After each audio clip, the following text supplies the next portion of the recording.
জনাব আব্দুল মতিন সাহেব, উপস্থিত বিশেষ অতিথি মৌলানা মুশাহিদ আলী, উপস্থিত আমেরিকা প্রবাসী পত্রগ্রামের এই গ্রামের কৃতি সন্তান, আমাদের আমেরিকায় ছাত্র প্রবাসী কল্যাণ সমিতির উপদেষ্টা জনাব আবুল কাশেম হিয়া, উপস্থিত আলম আব্বাস আলী সাহেব সহ উপস্থিত আমার সাথে আগত জাতীয় ছাত্রদলের সংগ্রামী নেতা আবু সুফিয়ান, ছাত্র নেতা নুরুল আলম এবং ছাত্র নেতা আমেরিকা প্রবাসী লুৎফুর রহমান খান সহ এখানে উপস্থিত সম্মানিত মুরব্বিয়ান, বিভিন্ন শিক্ষা প্রতিষ্ঠানের শিক্ষক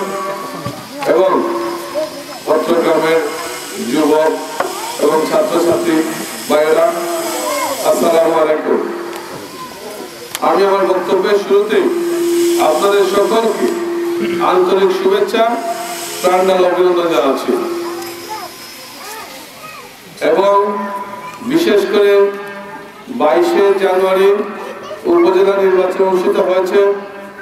সেই নির্বাচনের আগে আমি আপনাদের গ্রামে এসেছিলাম। আমি আপনাদেরকে বলেছিলাম আমি এলাকার সন্তান, আমি আপনাদের সন্তান, আমি এলাকার উন্নয়নে, এলাকার মানুষের কল্যাণে কাজ করতে চাই। আমি আপনাদের সকলের কাছে আবেদন করেছিলাম এলাকার সন্তান হিসাবে আমাকে আপনারা নির্বাচিত করে এই এলাকার উন্নয়নে সহযোগিতা করার জন্য। তা আমি আপনাদের সকলকে ধন্যবাদ জানাচ্ছি, আপনাদের কাছে কৃতজ্ঞতা জানাচ্ছি। আপনারা 22শে জানুয়ারি উপজেলা নির্বাচনে আপনারা আমাকে বিপুল ভোটে নির্বাচিত করেছেন, এর জন্য আমি আপনাদের সকলকে কৃতজ্ঞতা জানাচ্ছি। আজকে নির্বাচিত হয়ে আমি আপনাদের কাছে এসেছি। আমি যদিও আপনারা আমাকে চেয়ারম্যান হিসাবে নির্বাচিত করেছেন, কিন্তু আমি মনে করি আমি এলাকার সন্তান, আমি আপনাদের সন্তান। আমি অতীতে যেভাবে আপনাদের কাছে ছিলাম, আগামী দিনেও চেয়ারম্যান হিসাবে নয়, এই এলাকার সন্তান হিসাবে আগামী দিনে সুখে দুঃখে আপনাদের পাশে থেকে এলাকার উন্নয়নে, এলাকার মানুষের কল্যাণে কাজ করে যাবো ইনশাআল্লাহ। আপনারা অনেক আশা আকাঙ্ক্ষা নিয়ে আমাকে নির্বাচিত করেছেন। আপনারা সকলেই জানেন তত্ত্বাবধায়ক সরকার যে অধ্যাদেশের মাধ্যমে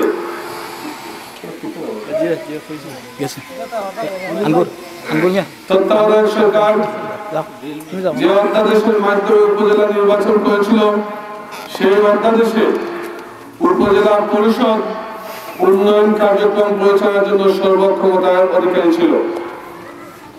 আর উন্নয়ন কার্যক্রম পরিচালনা করবে উপজেলা পরিষদ, এই আইন দেখে যখন দেখলাম যে উপজেলা পরিষদে গ্রামীণ অবকাঠামোর উন্নয়নে সকল কাজের ক্ষমতা উপজেলা পরিষদে ন্যস্ত হয়েছে, যখন দেখলাম শিক্ষা প্রতিষ্ঠানের উন্নয়নে উপজেলা পরিষদের হাতে ন্যস্ত হয়েছে, যখন দেখলাম এই গ্রামের যোগাযোগ ব্যবস্থার উন্নয়ন উপজেলা পরিষদ ন্যস্ত হয়েছে, তখনই এই অবহেলিত ছাত্রকের উন্নয়নের কার্যক্রম পরিচালনা করার জন্য, অবহেলিত ছাত্রকের উন্নয়ন কার্যক্রম পরিচালনা করার জন্য আমি উপজেলা পরিষদের নির্বাচনে আমি অংশগ্রহণ করেছিলাম।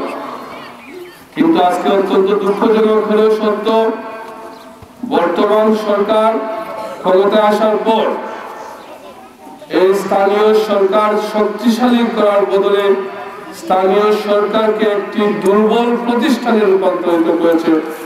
আপনারা পত্র পত্রিকায় দেখেছেন, আপনারা নতুন যে আইন পাস হয়েছে, যেটি এখনো আসে নাই, কিন্তু আইনে কি রয়েছে, আইনের যে ক্ষমতা খর্ব করা হয়েছে, সেটাও নিশ্চয়ই আপনারা পত্র পত্রিকায় প্রতিদিন ছাপা হচ্ছে, প্রতিদিন খবর প্রতিনিয়ত বিভিন্ন এলাকার মানুষ জানছে, আপনারা নিশ্চয়ই অবগত।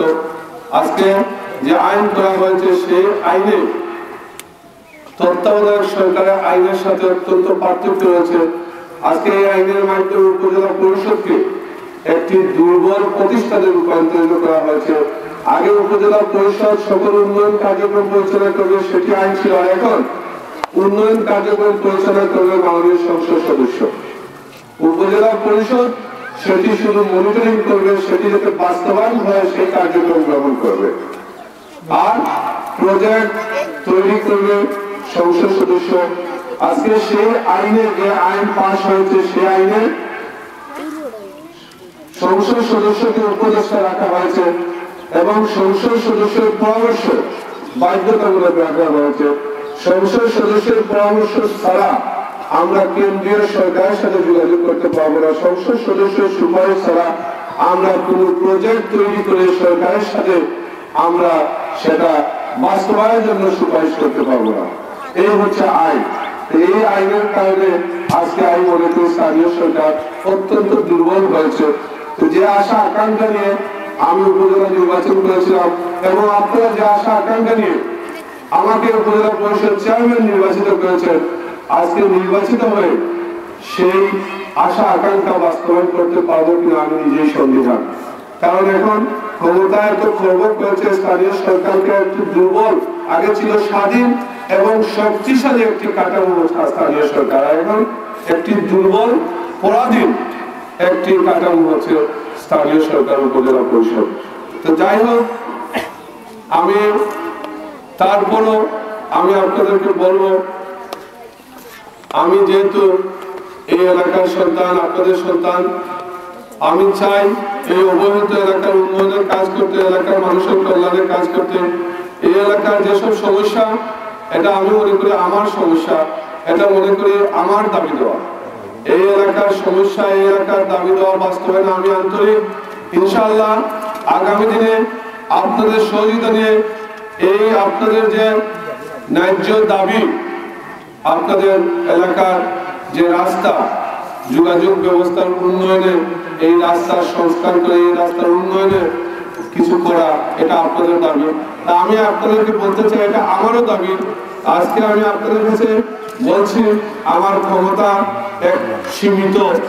আমার ক্ষমতা যদি বেশি থাকতো, আগে নির্বাচনের আগে যেভাবে তত্ত্বাবধায়ক সরকার ক্ষমতা ছিল সেভাবে যদি থাকতো, তাহলে আমি আজকে ঘোষণা দিতে পারতাম এই রাস্তা আমি কার্যক্রম, উন্নয়ন কার্যক্রম কিছুদিনের ভিতর করবো। কিন্তু আজকে আমাদের হাত পা বাঁধা, যার কারণে আজকে আমি এখানে এভাবে ঘোষণা দিতে পারছি না।